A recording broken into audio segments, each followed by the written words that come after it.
Thank you all. Thanks. Please be seated. Thanks for the warm welcome.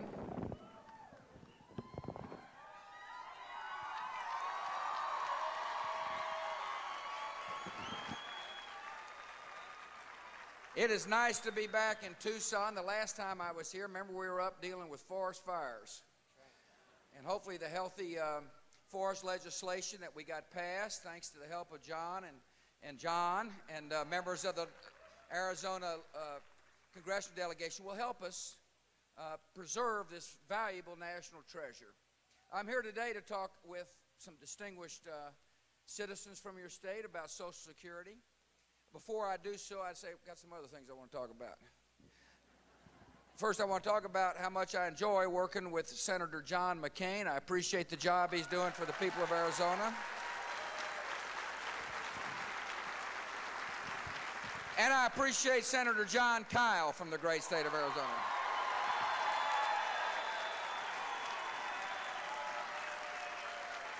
I'm glad you're being nice to him because he is on the Senate Finance Committee. They're going to write the bill to make sure we have a Social Security system not only available for today's seniors, but for the next generation coming up. That's what we're here to talk about. Senator, thank you for your leadership on this issue. How about Congressman Jim Colby? Appreciate you being here.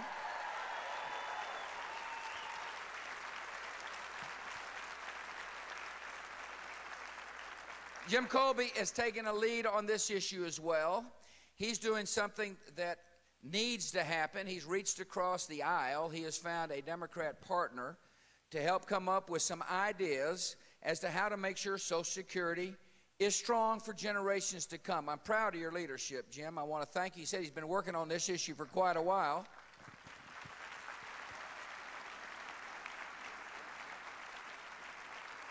I'm proud that Congressman Trent Franks is with us and his wife Josie. Thanks for coming. Congressman John Shattuck is with us. I appreciate you being here, John. Do you allow people from Colorado in the state? Yeah. Well, if that's the case, then why don't we introduce Bob Beaupre, Congressman from Colorado, and Congressman Joe Heffley.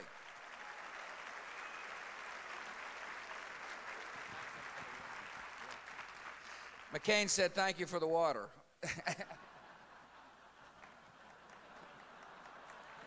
Speaking about water, I had a fascinating discussion with your mayor about water for Tucson. Mayor Bob Walkup and I actually had talked about water my last trip here. He told me that he was going to work to put a long-term plan in place to make sure this great city and this part of the world has got ample supplies of water. Mr. Mayor, thank you for your vision. Thank you for your hard work on that issue.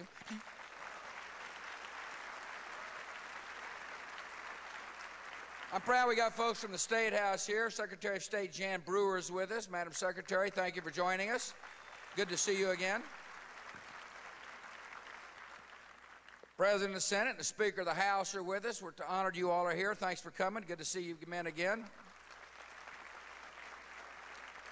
We got supervisors, we got local officials. Mostly I want to thank the Tucson Chamber of Commerce for hosting this event. I appreciate you being here.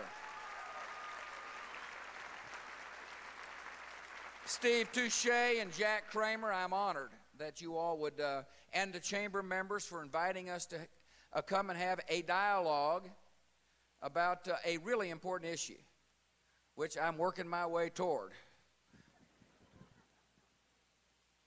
I know you're playing baseball here. I wish the mighty Diamondbacks with Ken Kendrick all the best this year. It's good to see you, Ken. Thank you, sir. Good luck.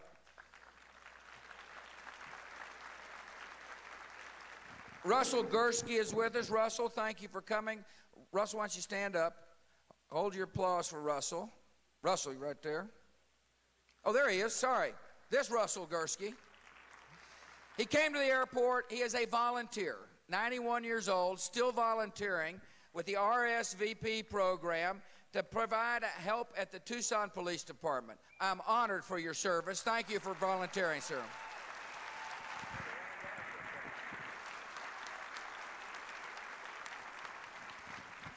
couple of issues I do want to talk about. Democrats and Republicans in Congress came together last night to give Terry Schiavo's parents another opportunity to save their daughter's life.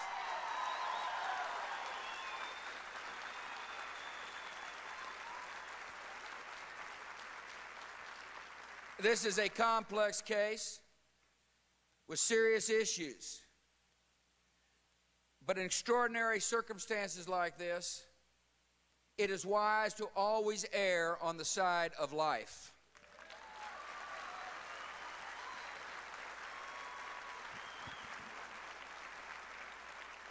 I appreciate the work of the Senate and the House to get that bill for me to sign last night at about 1:08, or this morning at about 1:08.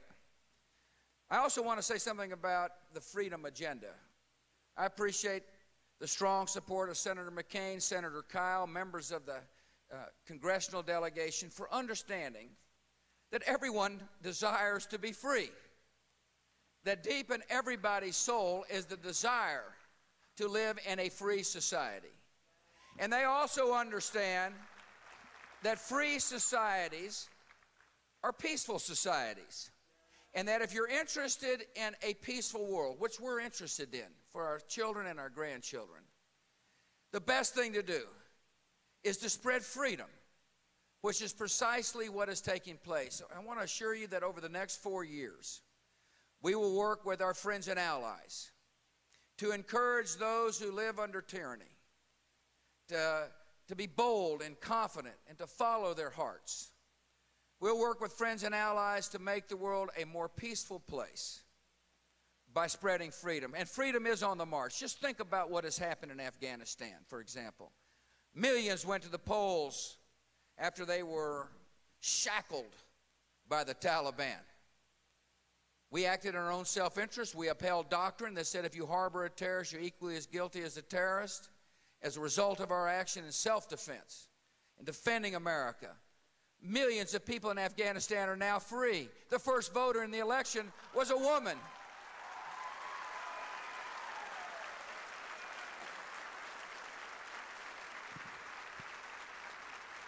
The Ukraine had elections. There will be a Palestinian state, a democracy, living side by side with our close friend and ally Israel, which will lead to peace.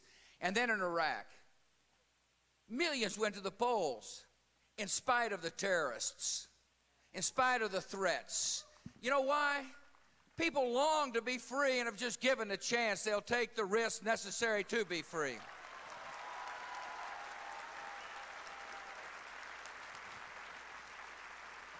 These are exciting times.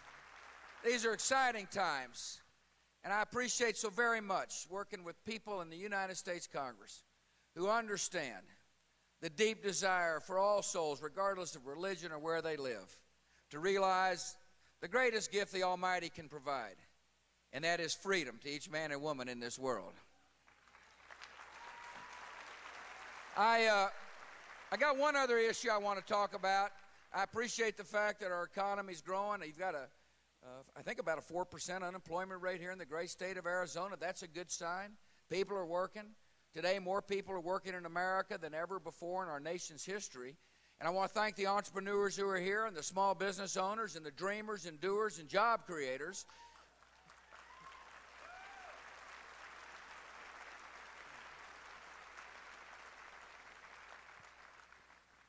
But like you, I'm concerned about our energy prices. I'm concerned about the fact that people are seeing more, paying more at the pump. And so I urge the Congress to stop debating and get an energy bill to my desk.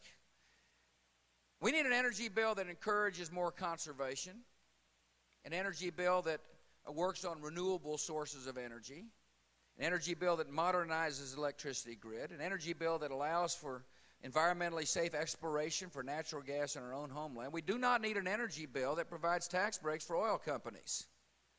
We need an energy bill that that represents a broad strategy to encourage better use of energy and to find more energy so we become less dependent on foreign sources of energy.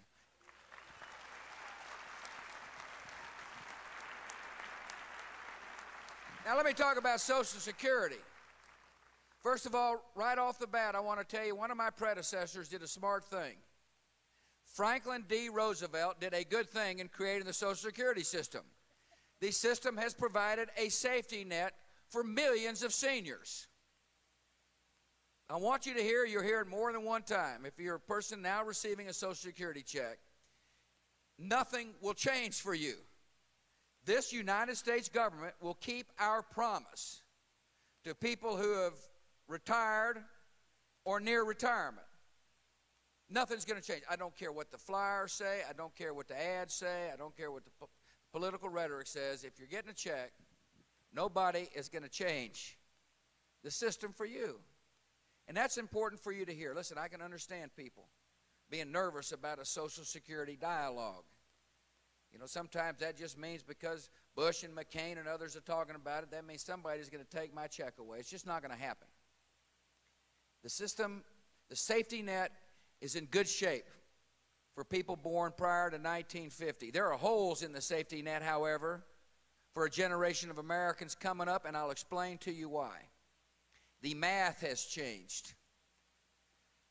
The math has changed this way. Baby boomers like me are getting ready to retire.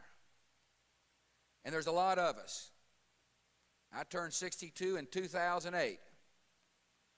It's a convenient date for me to retire. Not bad.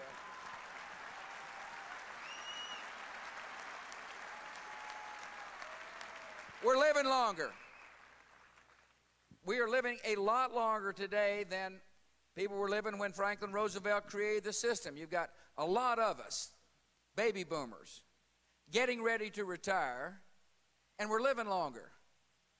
Plus, for years people ran for office saying, vote for me, I'm going to increase your Social Security benefits if I get in, and they fulfilled those promises. My generation is going to be getting a better benefit package than the previous generation. So you're beginning to get part of the equation. A lot of us living longer, getting better benefits than the previous generation. But there's not a lot of people putting money in the system anymore. You see, in 1950, there were 16 to 1 workers, 16 workers for every beneficiary paying into the system. It means each worker didn't have much of a load to carry when it came to making sure that somebody who is retired got their benefits. Today, there are 3.3 to 1. 3.3 workers paying into the system. Soon there'll be 2 workers paying in the system. More people getting greater benefits, living longer, and fewer people paying for us. That's a problem. And it's a problem that begins to manifest itself in 2018 when the Social Security system goes into the red. Now, let me tell you something about the Social Security system. It's not a trust. A lot of people think, well, we're collecting your money and we're holding it for you, and then when you retire, we're going to give it back to you. That's not the way it works. We're collecting your money, and if we've got money left over, in other words, if there's more money than the benefits promised to be paid in our hands, we're spending it and leaving behind an IOU. That's how it works. It's called as a pay-as-you-go system. You pay, we go ahead and spend it. In 2018, the system goes into the red. And every year thereafter, if we don't do anything, if we do not address the problem, it gets worse and worse and worse. To give you an example, in 2027, the system will be $200 billion in the red. In other words, $200 billion more to pay for the retirements promised to people like me who are living longer than coming in payroll taxes. And it's $300 billion about 12 years later. In other words, we got a problem out there. It's not a problem for me. It's not a problem for one senior in Tucson who's receiving a check today. But it's a problem for your grandchildren. You see, the question is, how are your grandchildren going to pay for these promises the government has made? And that's the problem that Congress must address. See, my attitude is I'm going to spend a lot of time traveling the country saying, here's the problem. And then say to people in Congress, bring your ideas. So in my State of the Union address, I stood up and said all ideas are on the table except raising up the payroll tax rate. All ideas. See, this isn't a Republican issue or a Democrat issue. This is a national issue that requires people of both parties to give a national response. That's what the people want, and that's what the people expect. The people expect people of good faith to take on an issue today so we can solve it for a generation to come. That's why we ran for office in the first place.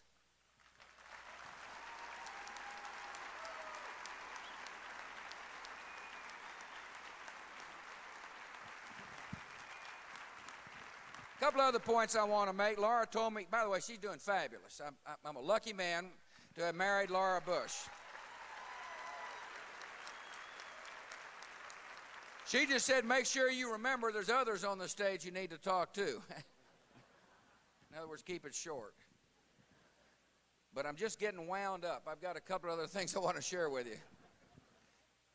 Congress needs to hear from the people that this needs to be a permanent fix. I mean, when we sit down at the table, let's make sure we solve this problem once and for all. Now, in 1983, President Reagan, Tip O'Neill, Bob Dole, I think, other members of the House and the Senate saw a problem. They came together, and they put together what they call a 75-year fix. The problem is we're about 22 years after 1983, not 75 years. The math is such that there's no such thing as a 75-year fix. They may tell you there's a 75-year fix, but there's not. When we sit down at the table, my call to the United States Congress, and I know Senator McCain agrees with me on this, let's fix it once and for all. Let's do our duty and permanently fix Social Security.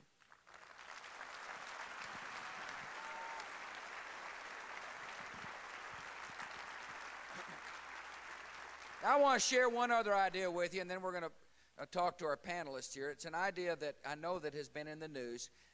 It's an idea to allow younger workers to take some of your own money and set it aside as a personal savings account.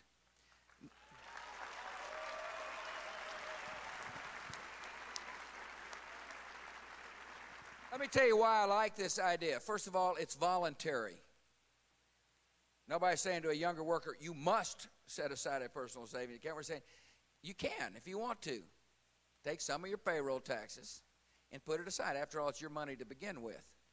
Secondly, a personal savings account in a conservative mix of bonds and stocks will yield a greater rate of return than the money that your money's earning now.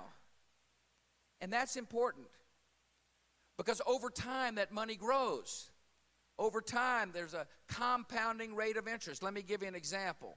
If you're a $35,000 a year worker over your lifetime and you're allowed to put a third of your payroll taxes into a personal account and you start saving at 21, by the time you retire, that account will have accumulated $250,000.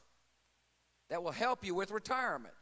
See, money grows, and the better rate of return you get, the more the money grows. And the rate of return we're getting on your money now is abysmal compared to a mix of conservative bonds and stocks. And so in other words, you get a better deal. In order to fix Social Security permanently, there needs to be some things we got to do. And I laid them out on the table. But this is a way to make the system work better for the individual.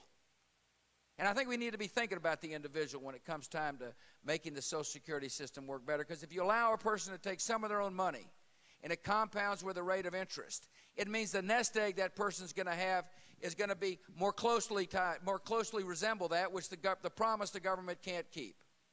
See what I'm saying? In other words, when we fix the system, there's promises the government's made that it can't keep. But one way to allow an individual worker, if they so choose, to have a retirement system that's closer to that promise is to allow that worker to get a better rate of return, a better compounding rate of return over time. Secondly, I think if you own something, you have a vital stake in the future of the country. I think we ought to encourage ownership throughout America. I like the idea of people having their own account that they can manage themselves.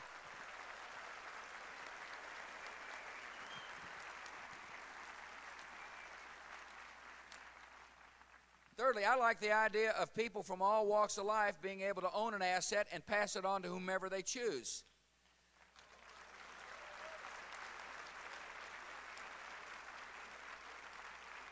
That hadn't been the case throughout our history. If you think about the history of America, only a certain group of people have had assets they pass on. That's not the American I know. We want to encourage ownership throughout all our society. You know, they say, well, only certain people can invest. This is too difficult. I just don't agree with that. I don't agree there's only a certain investor class in America. I think a society that's a hopeful society is one that encourages all people to own and invest. Please don't tell me only a certain kind of person can invest.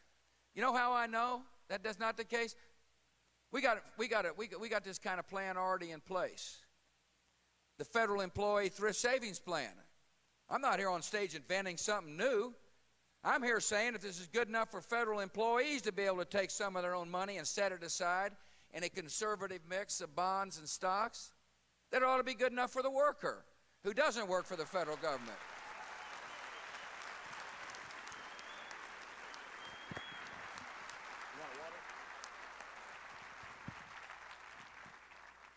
So that's what I think we ought to consider for the sake of the worker. I think we ought to say, you know, there's a 401k culture in America. In other words, more and more people are investing their own money. They know what it's like. Why don't we extend this concept to make it available for younger workers if they choose to do so? If a younger worker says, let me do this, seems like to make a lot of sense to me for the federal government to say, you bet. We'll give you an opportunity to make sure you get a better deal out of the Social Security system. And so I'm looking forward to discussing this idea with members of both political parties. It's a powerful idea. A lot of people have thought about it before me. A lot of Republicans liked it. A lot of Democrats thought it was an interesting idea in the past. And it ought to be on the table. Now we got some people with us who know a lot of, they know what they're talking about on this subject, starting with Lee Abner. Lee is right here to my left. Lee, tell us what you do. President, thank you very much. I've been studying this issue for 10 years and talking about it for as long, and had the pleasure to serve on the Commission to Strengthen Social Security in 2001 with 8 Republicans and 8 Democrats, including Senator Moynihan from New York. And we studied this, and we unanimously agreed that the way to move forward, as we recommended, was, of course, to guarantee the benefits for people, as you mentioned, who are 55 years and older, and to strengthen the safety net, but also to allow younger workers the option to create personal accounts that you discussed. We found that, as other people have found in years past, including President Clinton and others, that the promises can't be met that have been made now to the younger generation. The reason is fundamental because of fundamentally the way the system was designed, as you talked about, as a pay-as-you-go system where the money goes into Washington and flows right back out like water through a sieve. And it, of course, goes to beneficiaries, but then is spent, the remainder is spent by the government. And I think that's the fundamental thing that people need to understand, is that nothing is saved. That's not the way the government works. So the only way to really make sure that money is saved for the future is to set it aside now in personal accounts. We have a surplus for at least another 13 years or so coming in of excess Social Security money. If that's not put into personal accounts, it will be spent by the government. So we all unanimously strongly recommended that we move forward with this type of reform. And I congratulate you and am pleased to be here to talk about the issue. Yes, what Lee's talking about is when we first got into office in 2001, I think it was, is that I asked Senator Daniel Patrick Moynihan, former colleague of John McCain's and John Kyle's from New York, Democrat senator, to chair a panel on Social Security. I saw it was a problem, others saw it was a problem, and we put together a group of 8 Republicans and 8 Democrats who sat down at the table and said, why don't we come up with some ideas for Congress to look at? First of all, I appreciate the spirit. If you noticed, 8 Democrats and 8 Republicans sat down at the table to discuss things in a positive way. It wasn't to sit down and say, my party's better than your party, or your party's deficient here. It was to sit down to say, we care deeply about the future of the United States of America, and so why don't we sit down in the spirit of reform and discuss the issue. And I want to thank you for serving on the panel, Lee. I presume there was no fist fights or anything else. Actually, I have to say that in the 8 months of meeting, even in private, we never once talked about politics. We always talked about policy and what was the best policy going forward. So it can be done. And one of the interesting things that came out of this commission, there's a guy named Posner on there. He's a Democrat a fellow who put forth some interesting ideas that I know the Congress is looking at, and that we can make sure this system takes care of low-income retirees. In other words, there are ways to make sure the system is progressive. And I appreciated his suggestion, and it's an interesting idea that I know that some in the Senate are looking at and some in the House are looking at. My point is, it doesn't matter who thinks of the idea. I think it's for the sake of the future of this country that people ought to sit down and put their ideas forward. Somebody who's willing to do so, and somebody who understands the need to get the job done is Senator John McCain. I want to thank you. He and I have discussed this issue a lot, and so I'm confident in telling you he cares deeply about the issue and is willing to take the risks necessary to work with people of both parties to get this problem solved. Welcome, Senator. Thank you, Mr. President. And let me thank you. Let me thank you for coming back to Pima County and Tucson. The last time you were here, it was on an unhappy occasion to look at the devastation of the forest fires, and you went back to Washington with a commitment, and we did. Thanks to John Kyle and Jim Colby and John Shadegg and all of us in your leadership, we did pass the Healthy Forest Initiatives, which will over time prevent us from ever experiencing those catastrophes again. And we thank you for that, Mr. President. It's very important.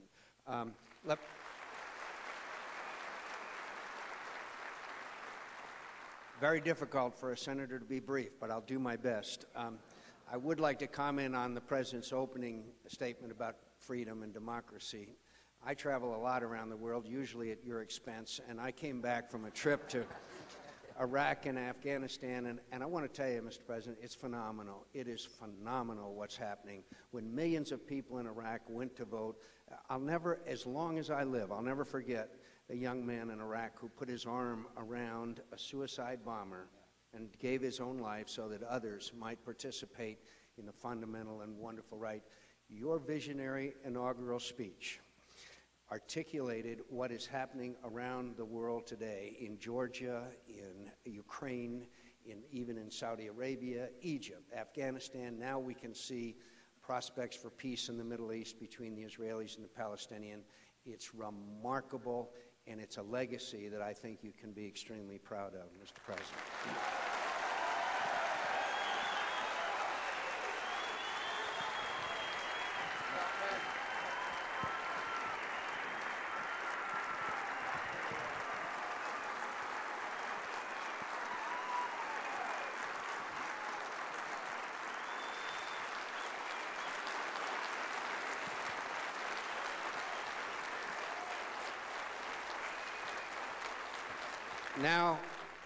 Now we're talking about another legacy, my friends, and that is to the next generation of young Americans so that we can preserve this safety net. Now, the President articulated very well to you the situation that we're facing. Let me just give you a little bit of congressional perspective.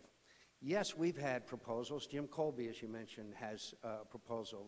Senator Lindsey Graham of South Carolina has, I think, important proposal. Senator Bennett, there are others who are coming up with ideas because we have to do the battle of ideas so that we can build consensus. The President mentioned my first really impactful political memory, and that was when Ronald Reagan and Tip O'Neill stood next to each other in the Rose Garden. No, they didn't save Social Security for 75 years, but they did save it for a period of time. But most importantly, they understood very clearly the importance of bipartisanship. I say to our Democrat friends, come and sit down at the table and let us work together to save the safety net for future generations of Americans. The door is open to the White House and on the Republican side of the aisle. We must do this together. We know how much money's coming in. We know how much money's going out. Does anybody believe we should wait We should wait until there's no money, that we have to cut off people's Social Security checks? Is that the way we want to do it? Absolutely not. May I just say that the way that we do this, as we have attacked other major challenges that America has faced throughout our history, is to put aside partisan differences, sit down and negotiate, and come to an agreement so that we can look back many years from now with some pride that our children and our grandchildren will enjoy the same kinds of benefits that we have so wonderfully provided for present retirees. Thank you, Mr. President, and thank you all for being here. Thank you. Thanks, John.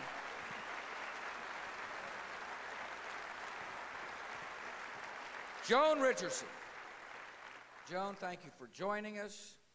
Appreciate you coming. Live right here in Tucson? Yes. Yes, I do, Mr. President. Thank you. Nice place? It's a pretty good place. I've been here 40 like years. 40 yes. years? It's grown a little bit. Yeah. It's a spectacular place. Tell us, you tell us about your issues with the Social Security system, if you don't mind. All right. I basically have had and continue to have 3 experiences with the Social Security system. When I was a child in Pennsylvania, my father died suddenly, and my sister Beth and I were left. I was 12, she was 8, and our family, who had very modest means, were very grateful to receive the survivor benefits when I was a child. Then again, my next experience began in 1994 when my husband died very suddenly. And at that time, he had contributed to Social Security for many years, since he was a teenager. And I received my payment of $255 death benefit from Social Security.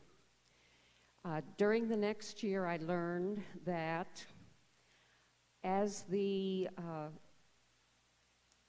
Social Security benefits was set up, I would have a choice when I retired of utilizing his Social Security benefit or my Social Security benefit.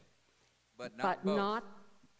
You're correct. And I did exactly what Laura told me not to do. I butted in. I'm sorry. And I continued to work for several more years. There was no benefit at all. My children at that time were in their early 20s. My son Ron, who is here, and my daughter Lisa in California were above the age of survivor benefits. So consequently, I had a decision to make at that time, and that was to continue to work to put my money into tax-sheltered annuities, and also to try to go as long as I could before becoming a Social Security recipient, which I am now, and I retired recently. The third issue that I found of great concern was during the last 10 years, my mother, who was a Tucson resident, Betty Darr, died 2 years ago at age 88. For the several years before she passed away, I took care of her finances, including her Social Security checks.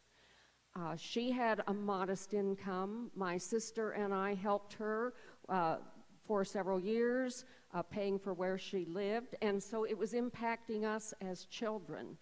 And I realized, after seeing those checks coming in for her every month, that those checks really provided such a modest standard of living for those who were not able to save a great deal. My mother was widowed at age 38, and she died at age 88. Listen, let me make sure people understand what Joan just said. She's working. She's putting money in the Social Security system. Her husband was too. He passed away. All the money he put into the system didn't go to Joan. She had a choice to make, either take the survivor benefits as a result of his contributions or the checks as a result of her own contributions, but not both. Think about the system. The husband dies early. all the money just disappears into the system. That's not fair, is it? One reason why you ought to encourage, I think people ought to be allowed to take some of their own money and set it aside so it earns a better rate of return than their own money in the system. A nest egg they call their own is to take care of situations like this.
I retired last year at age 70.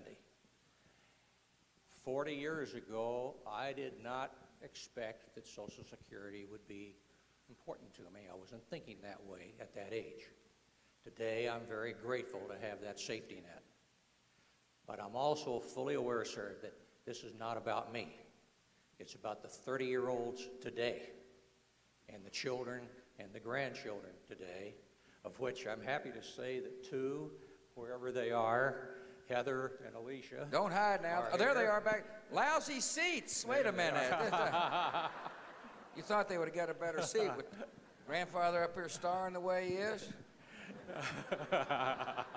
Sorry about that. I'll talk to the advance man, you know.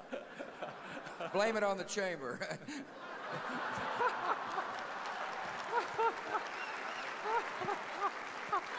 Go ahead. This is a generational issue. Jack, do you have any concern that you're not going to get your check? Oh, not a bit. This is not about me. I appreciate him understanding that. Yeah. Some are concerned you're not going to get your check. I know that. Some seniors hear the debate, and all they think is, well, that just means old George W. is going to make sure I don't get my check. That's just not the way it's going to work, folks. And Jack understands that. Once you understand that, if you got your check here in Arizona, then you know what your next question is going to be? Just like Jack. What are you going to do for my grandkids? You got a problem, members of Congress, Mr. President, go fix it now so that we don't saddle my grandkids with an unnecessary burden. I appreciate your spirit, Jack. Thank you. Absolutely. Thank you, sir. Appreciate that.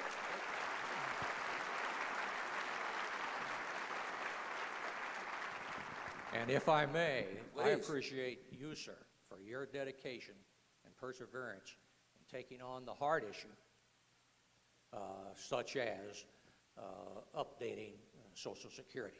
Well, let me tell you my theory on this. Not my theory, my view. Thank you all, but here's what I believe. I know a senator believes this. I know senators believe it. I know these members of the House believe it. Our job is not to pass problems on to future presidents or future Congresses. That's not why we ran for office.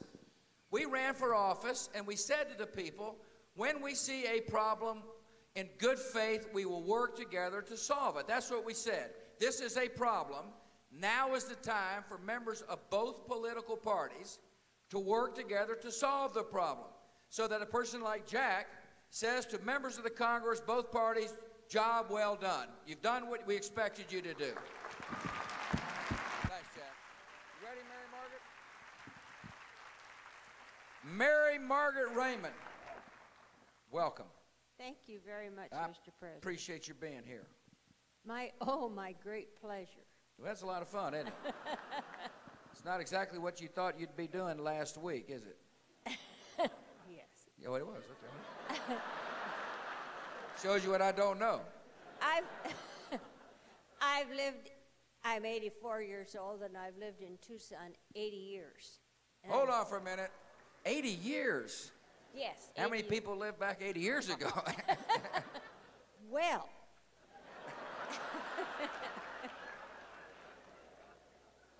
when I didn't go to the university 80 years ago, but when I went to the university, I majored in public administration. And the major thing we had to learn about was the Social Security Act, because it passed in 1935. And when I got a degree from the University of Arizona in 1942, during the Second World War, we learned the basic principles of the Social Security Act. Really? That's interesting. And except for the tinkering that they've done with it, it hasn't changed much. Right. You're right. That's not good.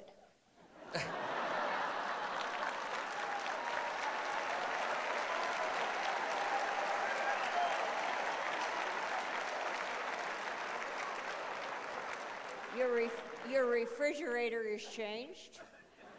Your automobile has changed. Your educational principles have changed. So it's time to look into Social Security. I'm all for you.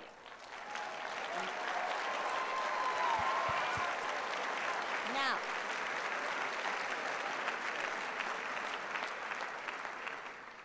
I want to say this to my generation, particularly my generation of women.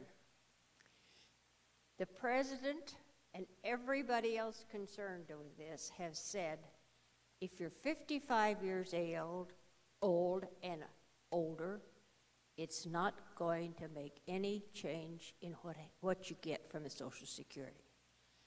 Get off of your stick and quit worrying.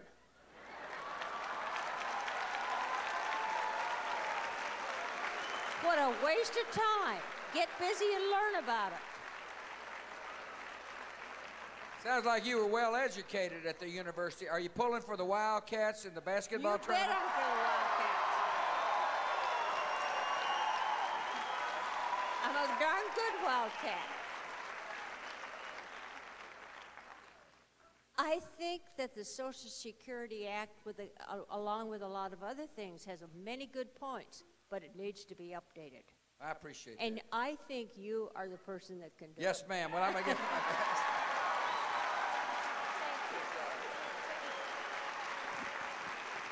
Thank you. Just tell your friends I can't do it alone. That's why I'm traveling the country. I think this is my 17th state since the State of the Union address. I'm enjoying getting out of Washington. I like coming to places like Tucson and talking to folks like Mary Margaret. And I'm going to continue. It doesn't matter how long it takes. I'm going to work as hard as I can to tell the people these are the facts. You know, we're not making anything up. These are the facts. And now's the time for people to come together to solve this problem. Seniors have nothing to worry about. You're going to get your check. But younger folks, the ones they say aren't paying attention to politics. First of all, they are paying attention to politics. But secondly, younger folks ought to be paying close attention to this issue. This is an issue that's going to affect your pocketbook. And that's why we asked Valerie Gallardo-Weller to join us. Valerie, welcome. Thank you very much. Proud you're here. Thanks for coming. What are you doing these days? How are you besides sitting on the stage with McCain? How are you occupying your time? Well, to tell you the truth, I am 33 years old. I have a 2-year-old daughter, Rihanna, and a 2-month-old son. Fantastic. Congratulations. Thank you. Got the little family going. That's neat. Yes, me and my Where are you husband's got it working? very proud. I work for Southwest Gas, and I've been there for 9 years. And ironically, 9 years ago, when I got hired, my father sat me down and made me sign up for a 401k. And I did fight him on it because at that time I was not looking towards a financial future. I wanted my money. You know, let me interrupt you there. I'm sorry to interrupt, but I don't remember talking about 401ks when we were growing up. As a matter of fact, baby boomers like me really weren't thinking about what's now called a defined contribution plan. In other words, first of all, we never worried about Social Security. We never talked about Social Security. But we were never really thinking about setting aside retirement accounts which we would manage. In other words, when I was 33 years old, I don't think a lot of people my age were talking that way. And now you got a 33-year-older sitting on the stage with the president saying, I set up my own 401k. In other words, she's investing her own money. Is that not true? My father made me. Well, sometimes Dad impart knowledge. Girls, remember that, will you? Anyway. And I do thank him for it. He's right there. There he is. Good job, Dad.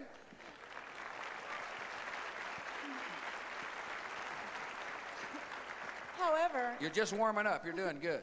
well, however, now that I have children, I understand my father's concern for me. And when we started looking at everything, we set up when my daughter was born, we set up a college account. And as I started looking at things, and as this came more into the news, I realized I had other things to worry about. Whereas Social Security looks dim for me, it's dark for my daughter. Not only will she be having to carry my generation and my parents, and as a worker, when she gets close to retirement, I'm terrified of what's going to be there for her. A very interesting statement she just said. It's the new reality of the Social Security system. Do you realize one time a young person walked up to me and talked about a survey that said young people in America think it's more likely they'll see a UFO than get a Social Security check. Yeah. On the issue of personal savings account, my friend, I think you should understand that not only do federal workers, but also members of Congress can avail themselves of it. That we can invest in one of 5 different groups. The average return of those 5 different groups over many years now has been between 6 and 9%. Compare that with the 1.8% that is the interest on the money that goes into the Treasury. My friends, this is not the solution to Social Security, but isn't it a way to help everyone's retirement and give them a much better kind of lifestyle than the one they would get under the present system? Private savings accounts work. They have been proven to work not only in America, but all over the world, and we ought to really strongly support them.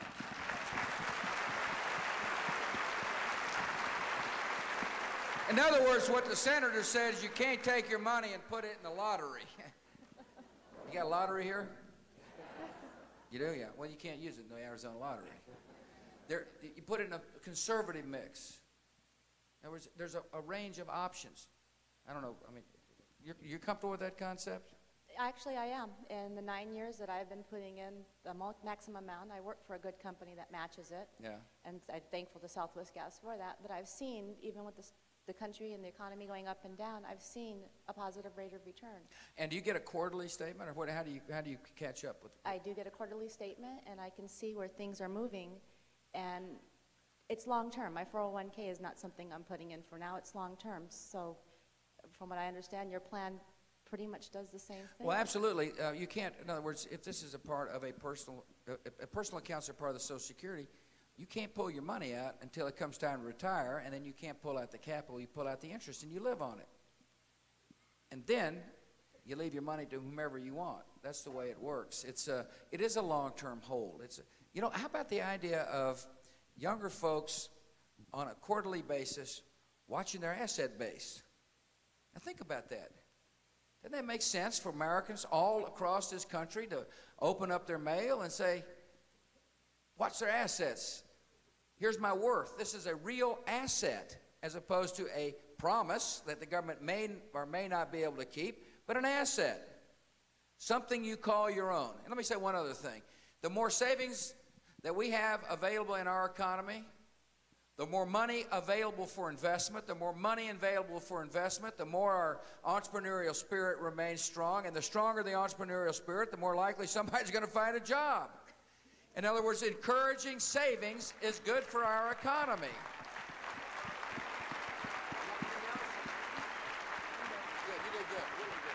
Listen, I want to thank our panelists.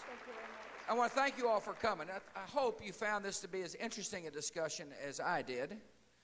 I hope you all take away from here this couple of things. One, if you're a senior, you're going to get your check. Two, we got a problem for younger Americans. Three, now is the time to solve the problem. The longer we wait, the more difficult it is going to be to solve the problem. And four, there are some interesting ideas that empower the individual, that make the system better for the individual American. I'm going to keep talking about it. I know the senator's going to keep talking about it. You talk about it. You talk about it to your friends and neighbors. This is an issue that the American people will help decide the future on this issue. I'm absolutely convinced of it. Because once the members of Congress hear from the people that there is a serious problem, the next question from the people is going to be, what are you going to do about it? And the members here that are here and the senators are here, we're ready to work with people to get it done. I want to thank you for giving us a chance to come and discuss this issue. I want to thank the chamber. God bless you all.